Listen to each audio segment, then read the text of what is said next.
Joseph, a Man of Destiny, Journey of No Return, Part 4. Last week, we looked at the fact that there will be questions that will be raised. Like the man asked Joseph, "What are you seeking?" And Joseph answered him and said, "I'm seeking my brothers. Did you see them?" And he even described the kind of trade the brothers were doing, that they were shepherds. They've gone to take care of our father's sheep. And because of the good answer he gave to him, the man was able to tell him, "I heard them saying they were going to Dothan." And with that answer, Joseph could trace them to Dothan. So we are going to part 4 today. And we are still looking at life's question. Life's question. And we are reading Genesis 37, verse 15 and 16. Genesis 37, 15 and 16. So now a certain man found him, and there he was, wandering in the field. And the man asked him, saying, "What are you seeking? What are you seeking?" So he said, "I am seeking my brothers. Please tell me where they are feeding their flocks." I am seeking my brothers. Please tell me where they are feeding their flocks. The first part, we considered questions that men will ask you, other people will ask you. Because when people see us in life, our lives raise several questions. What kind of a girl is this? What kind of a man is this? Does he really know what he wants? Why is he behaving like this? Such question comes up. A few of them will be able to come to you directly and talk to you. Many people will keep the questions in their hearts. They will never come because they don't know the kind of reaction you are going to give unto them. So they will ask you, "What are you doing?" They've seen you walking, but they still ask you, "What are you doing?" Because to them, what it seems you are doing may not be what you should be doing. So what are you doing? If you answer them responsibly, they might tell you, "Don't you think you should be doing this?" That's why our answers must always be good and be respectful. Others will ask you, "What are you doing? What are you seeking? Why are you here?" And the reason why they will ask some of those questions is because they feel they can see more in you than you are bringing out. So they want to look, is there a way I can help you? But I know they will ask some people such questions and say, "What's your business?" And the moment you tell the man, "What's your business?" he say, "Okay, it's not my business. So you can manage your business." And he will leave you. And the question is supposed to be able to give to you, or the answer, the solution is able to be able to give to you. You will stop him from advancing such solution. But the one we want to look at today is the question you will normally ask yourself. Normally ask yourself. As we go on, you will see that Joseph began to ask himself such questions. If you get to Genesis 39, for instance, he began to ask himself such questions because he wouldn't understand why he should be a slave. Then from slavery, why he should be a prisoner.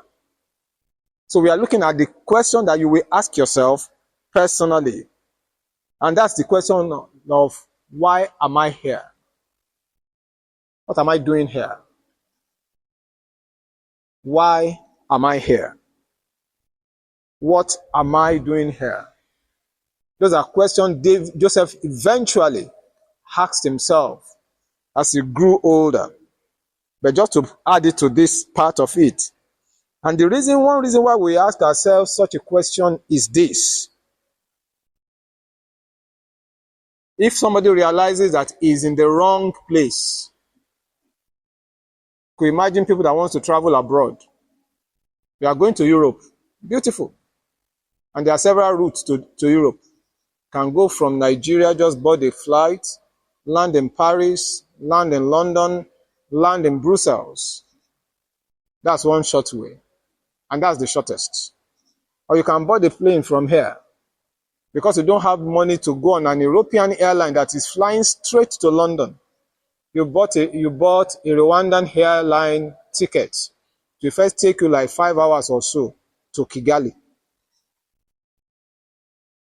And they can stop you there for 1 day.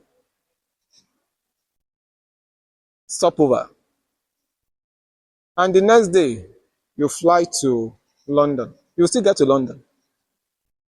Or if you don't have money for ticket at all, somebody will tell you if you have 1 million naira or 2 million naira, you can go through Libya. Is it not Europe? You go through Libya and you first go through the desert of Niger State. You enter Niger, you enter Chad. From Chad, now you start going to Libya. God have mercy on you if your 2 million naira does not finish before you get there. Then you get stranded. If you get to Libya and you get stranded, you'll be asking yourself, what am I doing here? I'm supposed to be in London. What am I doing here? And you can be there and die. God forbid. Or you can be there forever. There are many people that have died in the desert. When they get stranded, they'll be asking themselves, what am I doing here? Why am I here? Is it the life I planned for myself? So life's questions. There are some life's questions that every human being will naturally ask himself. What am I doing here? And one reason why such questions are asked, when you know you are in the wrong place. This is not the place I planned. I planned to be in Europe, probably be in London. But now I am in Libya. Everything starts with L, isn't it? London, Libya. So far you are hell. You're okay. But you get to say, no, L is not L. There is an L that started with London, London. But now I'm in Libya. It's still L, but Libya. The language they are even speaking here, there is no opportunities here. So what am I doing here? Why am I here? Those are questions that naturally we will ask ourselves. And I know several times you have asked yourself. Once in a while in your career, you ask yourself such questions. Everybody is getting promoted, and you are just stuck on one spot. Why am I here? Am I really doing the right job? Look at Joseph in Genesis chapter 40. Genesis chapter 40 verse 14 and 15. That was the kind of question he seemed to be asking himself there. Genesis 40, 14 and 15. Said, but remember me when it is well with you, and please show kindness to me. Make mention of me to Pharaoh, and get me out of this place, of this house. For indeed, I was stolen away from the land of the Hebrews, and also I have done nothing here that they should put me into this dungeon.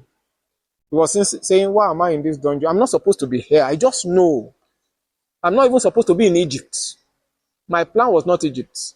My plan was to be the greatest man. How he was going to become the greatest man, he didn't know.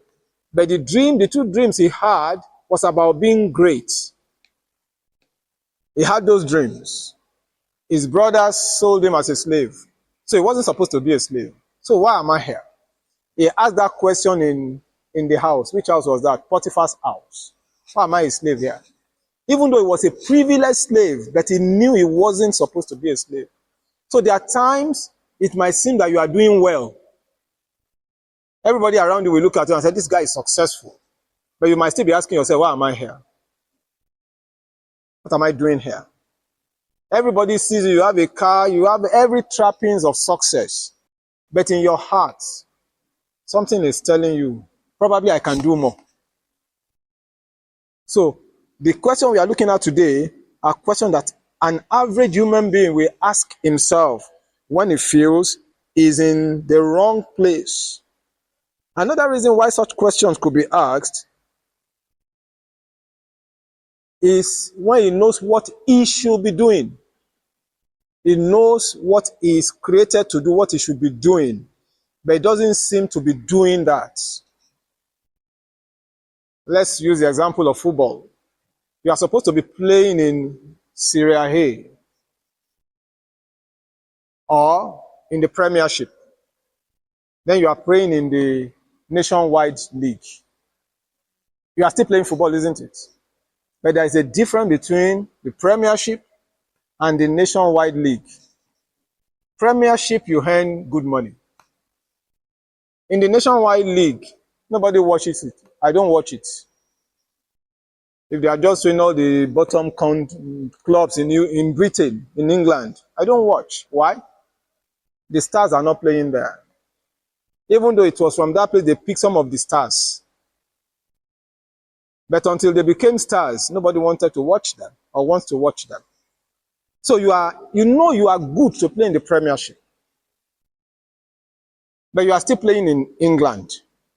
And everybody that sees you from Nigeria is playing in England. So they will be expecting you to send money to them like somebody that is playing for Man U is sending money. You know, everything is Europe. So to you, you'll be asking, what am I doing here? Why? Because you know what you should be doing. You know what your capacity, your potentials can deliver. So what am I doing here? I guess by now I should be playing for Chelsea. And look at me, I'm still playing for Derby County. I'm playing for Orient. How many of us have heard about that team in England before? You know there's a team that is called Orient. You won't know them because it's so small. You know why I know? When I was in the 80s, the first set of Nigerian professionals that came from Europe to play for the Super Eagles, they played for Orient. One, I've forgotten the name of this Igbo guy. They were good though. One was Mark Chidozie or something like that. They came. They were the best we could have. But they were playing for countryside teams. And one was Funsho Banjo. I am beginning to remember their names. But that was the best.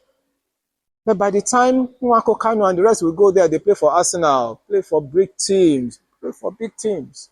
So we now forgot those ones. So you could imagine a potential star that can play for Barcelona. You are playing for third division team. He knew and he still knows in his heart, I can do more.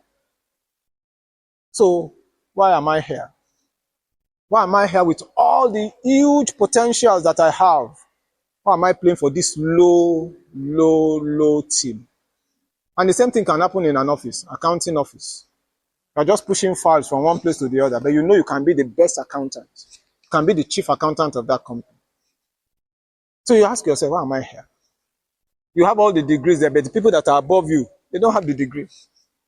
But they said they have experience. And you met them there. Because you know what you should be doing. Genesis chapter 37, 5 to 11. Genesis 37, 5 to 11. Joseph knew what he should be doing. He was supposed to be on top. But now, a prisoner and a slave. And it doesn't matter how much a slave knows, he knows nothing. He was the one running the house of Potiphar. Then when the wife reported him, he was the one that got into trouble. And you can be that loaded and be that miserable. Have you seen people where they will write proposal? You are the one that prepared all the proposal. Your boss just goes there, presented it, and they kept hailing the boss, and the guy got a better promotion. And he doesn't have enough sense to say, as I'm going up, let me pull this boy along with me. He's the one doing all the jobs. When a minister of the state goes to present any budget, most time he knows nothing. Who does the presenting? It is the permanent secretaries and all the technocrats in the office that will put the papers together. No wonder you saw one man that wanted to read the budget. Said they are just confusing me. Did you see that one in the... I'm not mentioning names. Did you see it? Said they are confusing me. He doesn't know how to call the billions.